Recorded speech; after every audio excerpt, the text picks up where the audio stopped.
O islamismo foi fundado em 622 d.C. pelo profeta Maomé, cujo mesmo nasceu em Meca em 570 d.C. O Alcorão, que é a coleção de escrituras divinas reveladas ao profeta Maomé pelo arcanjo Gabriel, e o Hadith, que é a coleção de ditos de Maomé e de seus seguidores. São os textos sagrados e reverenciados.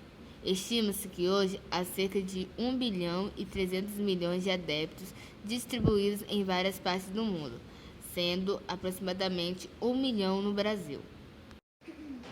A história do islamismo. Com a origem na Arábia, o Islã está profundamente relacionado com a cultura árabe e está difundido por regiões da África e da Ásia, e é seguido por cerca de 15% da população mundial. A palavra Islã significa submissão. É pertinente ao seu conteúdo que o ser humano deve entregar-se a Deus e submeter-se à sua vontade em todas as áreas da vida. É a terceira e última das religiões originadas com Abraão, fruto de um segundo casamento, agora com Agar. Ismael dá origem aos muçulmanos. Maomé. Maomé nasceu em Meca, na Arábia, por volta de 570 d.C. Nascido numa das principais famílias da cidade, ficou órfão ainda criança. Criado por um tio, foi trabalhar como condutor de camelos para Khadija, viúva de um rico mercador. 15 anos mais velha que Maomé, veio a ser sua esposa e exerceu grande influência no desenvolvimento religioso de seu esposo, que não teve outra mulher. A formação religiosa de Maomé. Na região de Meca, uma prática comum era cultuar muitos deuses e seres sobrenaturais, quase sempre ligados às práticas animistas. Todo o sistema legal estava vinculado à tribo, originada e mantida pelos laços de sangue. Era recorrente ao exercício da lei olho por olho. Já à época de Maomé, apresentava-se um quadro de transição. A sociedade beduína nômade começava a dar lugar a uma sociedade urbana mais fixa. Com isso, a religião e as práticas tradicionais passaram a ser revistas. Nesse ato, aumentou muito a influência do judaísmo e do cristianismo. Com toda certeza, Maomé foi fortemente influenciado pelo monoteísmo e pela noção de fim do mundo, acompanhado pelo juízo final, e o grupo que mais influenciou em sua formação religiosa foram os monges e eremitas cristãos, que viviam isolados no deserto da Arábia. Deus revela-se a Maomé. Era costume de Maomé retirar-se todos os anos para uma caverna, ao fim de meditar. Aos 40 anos, Maomé teve uma revelação. Apareceu-lhe o arcanjo Gabriel, com um pergaminho ordenado que o lesse. Maomé não sabia ler, e, em vista disso, o arcanjo incitou-lhe a recitar o que ouvia. As recitações traduzidas por Maomé foram reunidas em um livro, o Alcorão, apenas após sua morte. Líder religioso e político. Em Medina, Maomé tornou-se o líder religioso e político, sem perder de vista seu futuro retorno a Meca.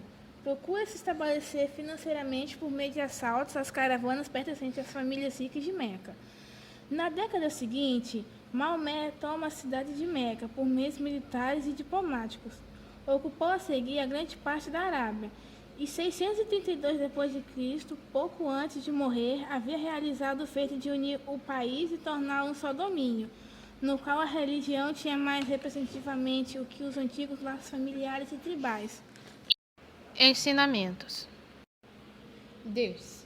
Não há Deus, senão Alá, e Maomé é o seu profeta. Este é o resumo da fé islâmica, o monoteísmo e a revelação dada a Maomé. Alá não constitui um nome pessoal, mas sim a palavra árabe significa Deus. O politeísmo é atacado com veemência, ressaltando-se a crença num só Deus, que é o Criador e Juiz. Ele criou o mundo e tudo que há nele. No último dia, irá trazer todos os mortos de volta à vida para julgá-los.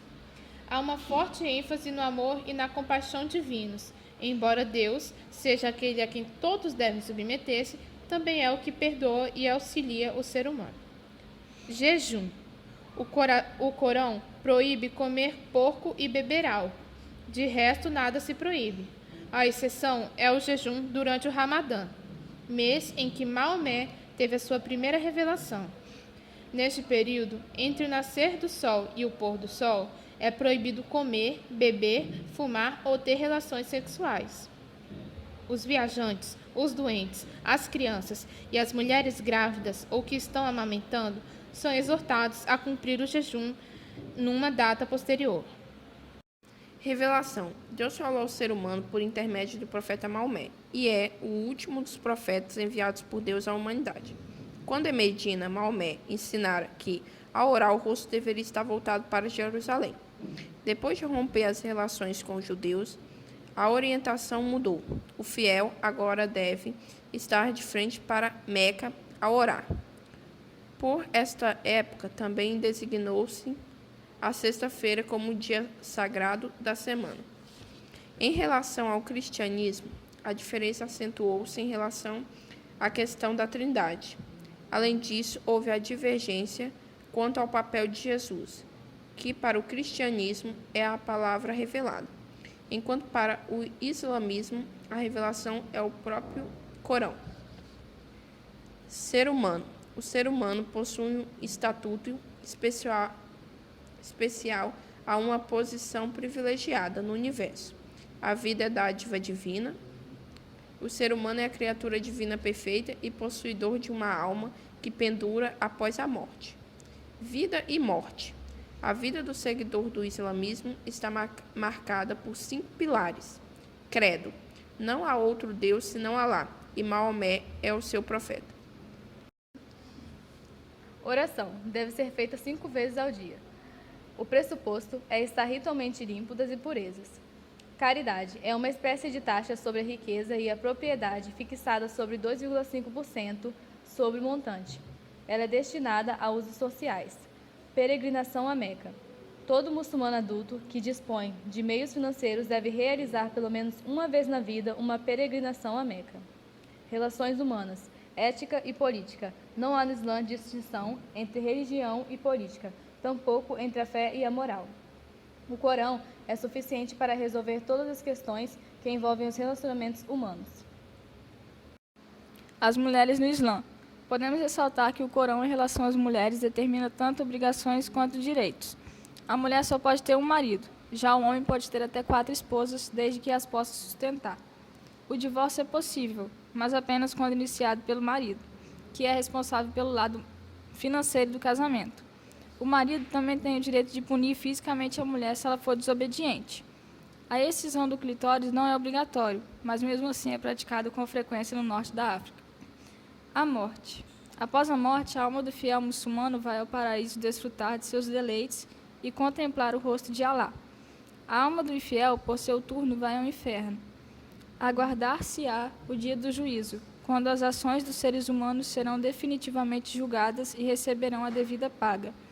As almas dos mártires e dos profetas não passarão pelo juízo final, pois já estão no paraíso. O ato final será a proclamação do Islã como religião mundial liderada por Jesus. Mundo. O mundo foi criado por um ato deliberativo de Alá. As principais tendências do islamismo são os sunitas, os xiitas, o sufismo e o fundamentalismo islâmico.